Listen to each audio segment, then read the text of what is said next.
Uh-oh, none of the hunky male characters have a shirt on. That must mean that terrible writing advice is finally covering alpha males.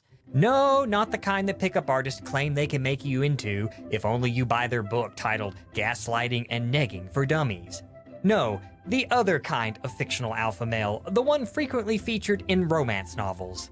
You know, the one women are actually interested in. Now, some may wonder why an author like myself that specializes in cheeseball speculative fiction has any right to barge in and tell romance writers how to do their job.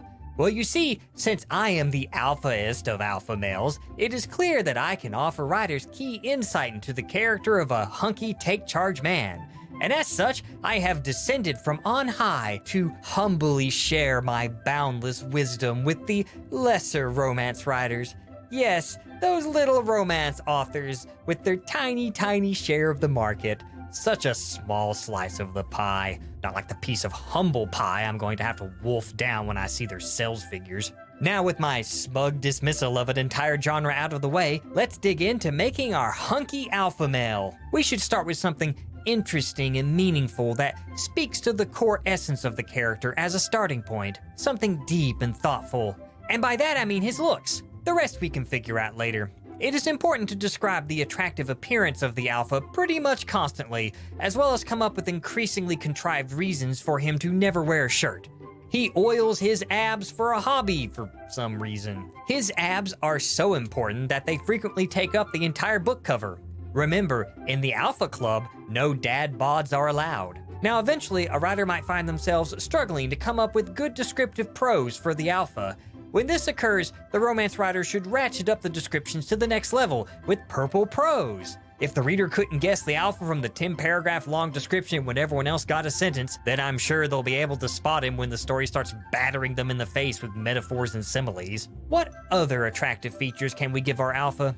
Well, according to some romance novels I've read, the most attractive quality a man can have is to be a domestic abuser with control issues. Did the heroine leave the room for 5 seconds? Well, our alpha should throw a temper tantrum because she was out of his control for a few precious moments. You see, he loves her so much that he can't stand to be without her. At least that's the version he will use at his court proceedings. Even when the story is told from his POV, every waking thought should be focused on his love interest, even as his multi-billion-dollar company stocks plummet to neglect. His singular drive to possess the love interest should be glamorized, even if it crosses the line into creepy harassment.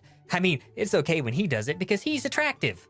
Another completely positive and healthy behavior that should be tolerated from our alpha is his drive to control every aspect of the love interest's life. He should use his power and authority as leverage to get what he wants in spite of the love interest's obvious protest. This extremely healthy and positive behavior should never be commented upon by all of the other side characters. Blackmail? It's okay because he's attractive. Threatening violence? It's okay because he's attractive. Just outright abducting her and dragging her down into his dungeon? It's okay because... Wait, that really happens in these books? Any and all reprehensible actions the alpha takes can be dismissed either by his good looks or a really good round of groveling.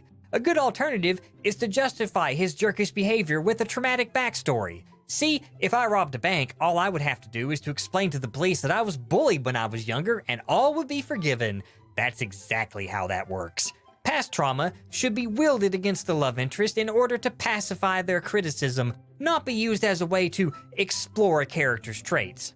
Why use trauma to explain behavior when we can use it to excuse behavior?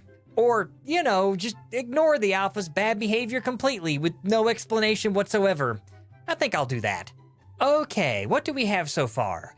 Our alpha is a compulsive blackmailing stalker with control issues, a short temper, and equipped with near unlimited resources at his disposal that he will utilize to harass and manipulate the love interest until they fall into his clutches. Let me check the episode title again just to be sure. Nope, still alpha males. I was worried I got the script mixed up with one on villains. Maybe I just need to focus on the fact that this alpha is a bit of a fixer-upper.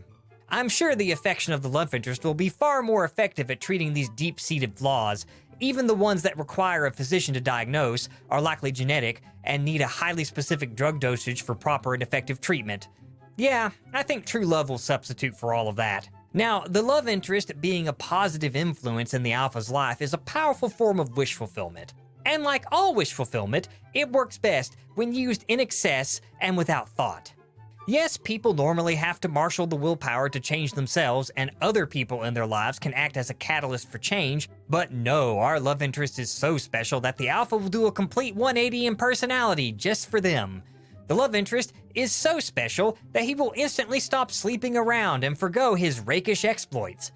Does he have a reason to stop this highly rewarding negative behavior that he has suffered no repercussions for? What special quality does a love interest have that could make our alpha settle for a single partner? Well, the love interest has a special quality that is more priceless than anything else in the setting's fictional universe: the power of the author's favoritism.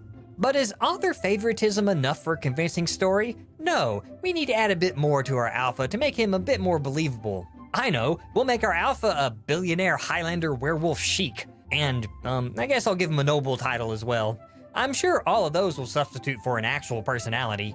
Does our alpha have any hobbies? Does he have any thoughts that are not about the love interest? Does he have any internal life at all that doesn't revolve around the romance plot? We can't dig too much into the alpha's internal life though, because it would spoil his mystique of dangerous mystery that I'm using to veil the lack of details I actually have written on him. Mystery can be a good hook for an audience, and painting the alpha's actions in broad strokes can allow a reader to project whatever they want onto him. That's why I'm going to leave him so brooding and mysterious that there's just nothing solid for a reader to get a hold on. Because if one cracks open an alpha male and the only thing inside is a bunch of wish fulfillment, then the writer can feel good about a job well done. Why flesh out an actual character when we can make our alpha a real man who takes what he wants because he knows what he wants? He is a giant among men and has the best of everything. Lesser men are cowed at the mere presence of an alpha, his natural charisma making all those around him fall into line. He is truly like an alpha wolf that takes the best and leaves scraps for the rest. He always gets what he wants because he doesn't care about how other people feel. Like a sociopath. Like an alpha wolf. It's not like the entire concept of an alpha male was based on shaky research conducted on captive wolf packs, and that wild packs have much more complicated pack dynamics more closely resembling a family unit, with the alphas as caretakers, ensuring the entire pack prospers, not just the alphas. But hey, we don't have to worry about any of that. It's just the romance genre. We don't have to think critically. Like an alpha wolf. It's not like the entire concept of an alpha male was based on shaky research conducted on captive wolf packs, and that wild packs have much more complicated pack dynamics more closely resembling a family unit, with the alphas as caretakers, ensuring the entire pack prospers, not just the alphas. But hey, we don't have to worry about any of that. It's just the romance genre. We don't have to think critically about it. Just stuff the alpha with so much wish fulfillment that he becomes a bloated monstrosity. Kind of like most romance authors' sells figures. Legions of the Empire. Our forces now possess the key to victory. We will crush the rebellion once and for all, as well as conquer all of the other worlds in the terrible writing device expanded universe.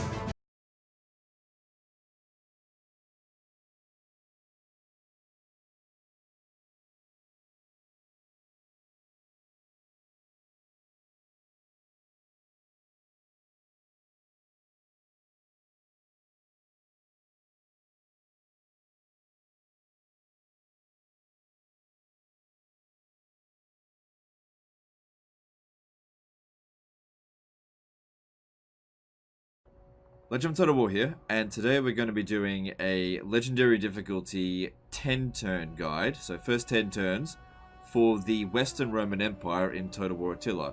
And we're not going to do 20 turns because that'll just take a long time, and I feel like 10 turns is all we really need to give you guys a good start with the Western Roman Empire. So the first 10 turns makes a big difference.